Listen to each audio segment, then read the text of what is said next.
guys, Shannon and Simon here, and we're here to show you how to turn something old into something new. Yeah, man. All right, let's go have a look.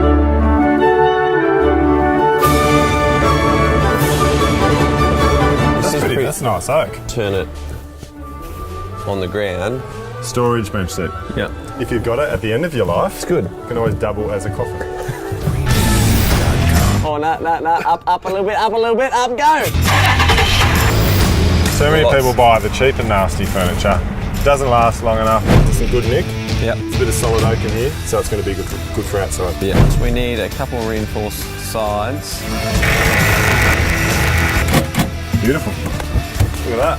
So Yeah. that door is reinforced, and that should take out. That's pretty good. You were waiting for it I to was crack. waiting for it to go. You look good. Right, stand right back.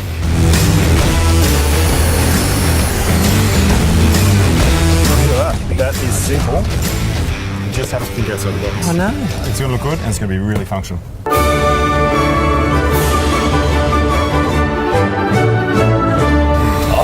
Bro, this is absolutely perfect. It is. So before you go throwing any furniture or anything away, think about it, maybe take a bit of a different perspective, tip it on the side, and hey, you might end up with something like this.